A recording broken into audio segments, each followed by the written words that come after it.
राजस्थान में बीजेपी सरकार के गठन के बाद क्रिकेट की सियासत में हर दिन बदलाव हो रहा है। पूर्व मुख्यमंत्री के बेटे वैभव गहलोत की कार्यकारिणी को भंग करने के बाद अब बीजेपी नेताओं के बेटों की क्रिकेट के जरिए सियासत में एंट्री हो रही है। शिक्षा मंत्री मदन दिलावर के बेटे पवन दिलावर का नाम भी शामिल हो गया, जो शुक्रवार को बारा डिस्ट्रिक्ट क्रिकेट एसोसिएशन के निर्विरोध कोषाध्यक्ष बन गए। बारा डिस्ट्रिक्ट क्रिकेट एसोसिएशन के कोषाध्यक्ष बनने के बाद पवन दिलावर ने कहा कि क्रिकेट की भलाई के लिए काम करना और क्रिकेट को आगे बढ़ाना मेरी पहली प्राथमिकता है। सबसे पहले बारा, जहां से मैं कोषाध्यक्ष बना हूं, वहां कोई क्रिकेट का ग्राउंड नहीं। ऐसे में यहां क्रिकेट ग्राउंड बनाना मेरी पहली प्राथमिकता होगी।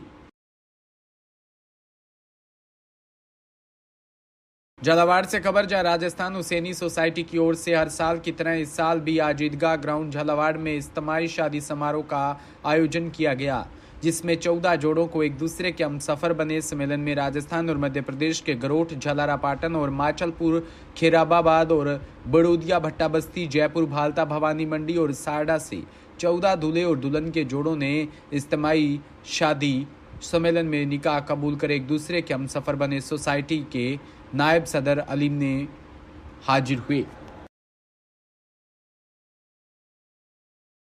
सूरतगढ़ से खबर, जहां नगरपालिका के वार्ड पार्षद व जनप्रतिनिधि नगरपालिका में विकास कार्यों को रोकने व शहर में स्ट्रीट लाइटों को दुरुस्त करने को लेकर धरने पर बैठे हैं। वार्ड 28 के पार्षद प्रतिनिधि ओमराज पुरोहित, वार्ड नंबर 8 के पार्षद सुरेश बिश्नोई ने आरोप लगाया कि टेंडर होने के बाद अब तक कार्य शुरू नहीं किया। जब तक कार्य शुरू नहीं होगा तब तक धरने पर ही रहेंगे।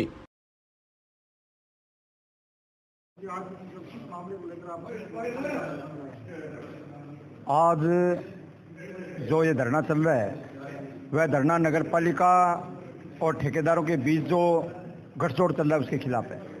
आप इस बात को यूँ समझिए कि नगरपालिका के अंदर पिछले जो टेंडर हुए थे, उन टेंडरों का काम ठेकेदारों ने आज तक पूरा नहीं किया है। उससे पहले भी हमने बार बार धरने प्रदर्शन करके काम करवाया है, लेकिन फिलहाल वापस काम बंद है। नगरपालिका प्रशासन, ईओ और एएन, इन सब के आगे हमने बार बार गुहार की है, लेकिन इनके कान पर जू नहीं रेंग रही है। हम आपके चैनल के माध्यम से इनको ये कहना चाहते हैं कि शहर के अंदर ऐसी अव्यवस्था नहीं चलेगी। आप ठेकेदारों से इस नगरपालिका परिसर के अंदर जितनी 60 गांठ कर लीजिए, लेकिन अगर ये 60 गांठ अगर आप वार्डों में पेश करोगे तो हम किसी भी कीमत पर बर्दाश्त नहीं करेंगे। हम आज इस धरने के माध्यम से कहना चाहते हैं कि जिन वार्डों के अंदर ठेकेदारों ने काम अधूरे छोड़ रखे हैं, वो काम आज से शुरू किए जाएं। अगर ये काम शुरू नहीं होंगे तो हमारा धरना लगातार जारी रहेगा। जो बिजली के खंभे लगे हुए हैं, उन पर जो नगरपालिका की लाइटें हैं, आप ताज्जुब करोगे, बाजार की मुख्य लाइटें बंद पड़ी है। इनको फोन करने पर जवाब मिलता है कि हमारे पास सामान नहीं है, हमारे पास बजट नहीं है। हमने ईओ साहब को कहा है, एएन साहब को कहा है, बिजली के जो जेईएन साहब उनको कहा है, भाई इसकी व्यवस्था कौन करेगा? इसकी व्यवस्था पब्लिक नहीं करेगी, इसकी व्यवस्था आपको करनी पड़ेगी। जब आप पब्लिक ये कभी नहीं सुनेगी, पार्षद किस पब्लिक को जाके ये कह दे, किस जनता को जाके ये कह दे भी नगरपालिका के अंदर बजट नहीं है, और कौन पार्षद की ये बात सुनेगा?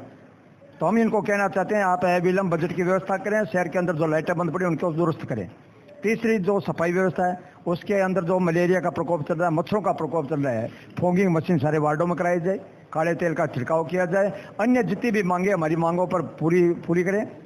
अभी तक सकारात्मक मिल रहे हैं, ठेकेदार को ये पाबंद कर रहे हैं, अच्छी बात है। अगर ये नहीं करते तो हमारा धरना अनिश्चितकाल के लिए जारी रहेगा। मामला ये है जी, पीछे नगरपालिका ने कच्ची बस्तियों में टेंडर किए थे निर्माण कार्य के, वो आधे अधूरे काम छोड़ के ठेकेदारों ने पिछले 6 महीने से, आज कच्ची बस्ती सबसे ज्यादा विकास की जरूरत है, जहाँ पर वहाँ पर लोग भुगत रहे हैं, वहाँ पे पत्थर खिंडा के छोटे निर्माण सामग्री वहाँ पे बिक्री हुई पड़ी है। और ये हमारी मांग ये मुख्य है, जल्दी से जल्दी कच्ची बस्तियों में जहाँ पर भी टेंडर हुए हैं, वहाँ पर निर्माण कार्य ठेकेदार को पाबंद करके जेईएन वहाँ पे जाए, मौके पर भेजे और उनको काम चालू करवाया जाए, निर्माण करें।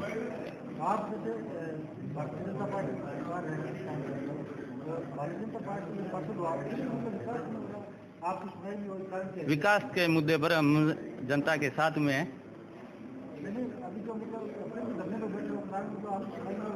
सुनाई तो बार बार अवगत करा रहे हैं, ईओ साहब को कहा है, जेईएन साहब को कहा है, सभी को कहा है, ठेकेदार को भी बात की थी, लेकिन अभी वो कोई नहीं मान रहे। इसलिए धरने का रास्ता चुनना पड़ा हमें जनता के लिए। जनपद कासगंज के सावर तहसील क्षेत्र के बदारी कला गांव से खबर, जहां लखनऊ से बाबा साहेब डॉक्टर भीमराव अंबेडकर की प्रतिमा पहुंची।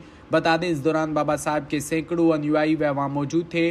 बाबा साहेब की प्रतिमा का शीघ्र ही कुछ दिनों में अनावरण किया जाएगा, जिसके चलते ग्रामीण तैयारियों में जुटे हुए हैं।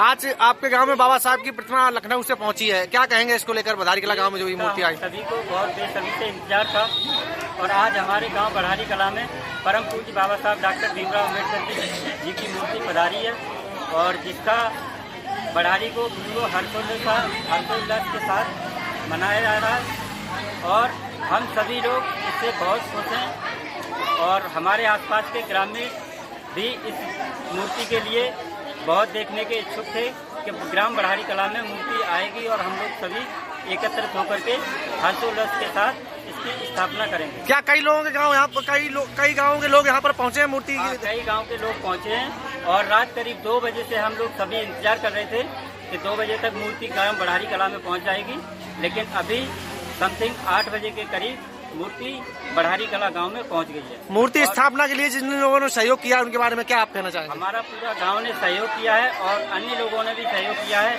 हम उनके लिए बहुत बहुत धन्यवाद देते हैं, बहुत बहुत शुभकामनाएं देते हैं।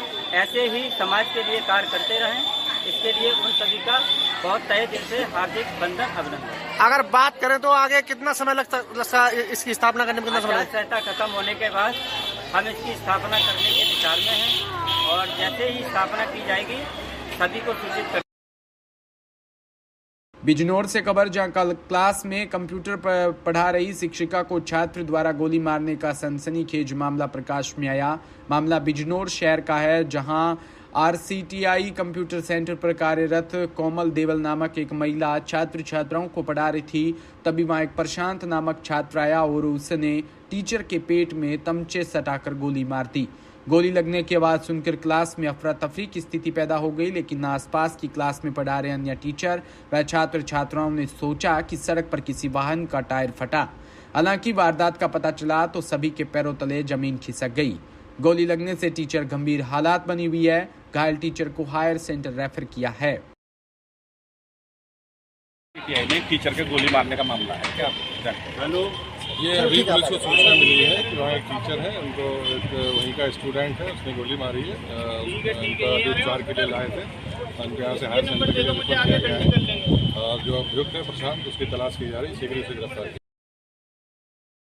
मकराना से खबर, जहां शिव विधायक व बाड़मेर लोकसभा से निर्दलीय चुनाव लड़ रहे रविंद्र सिंह भाटी को जान से मारने की धमकी को लेकर राजपूत समाज व रावणा राजपूत, जांगीर ब्राह्मण समाज, मुस्लिम समाज और अकलियत समाज और खती समाज और बड़वड़ समाज के नेतृत्व में उपखंड अधिकारी के मार्फत मुख्यमंत्री के नाम ज्ञापन देकर रविंद्र सिंह भाटी को Z+ सुरक्षा प्रदान करने की मांग की गई है। आज ये उपखंड अधिकारी के नाम जो ज्ञापन माननीय राजस्थान सरकार के मुख्यमंत्री जी को जो दिया है, उसमें हमारे बाड़मेर, जैसलमेर, बालोतरा से निर्दलीय लोकसभा प्रत्याशी रविंद्र सिंह भाटी को जो असामाजिक तत्वों के द्वारा बार बार जो धमकियां मिल रही है, उनके खिलाफ जो षड्यंत्र रचा जा रहा है, उसके लिए उनको Z श्रेणी की सुरक्षा देने के लिए मकराना विधानसभा के 36 कौम के समाज के द्वारा, सर्व समाज के द्वारा ये ज्ञापन दिया गया, जिसमें उनको Z श्रेणी सुरक्षा मुहैया कराया जाए।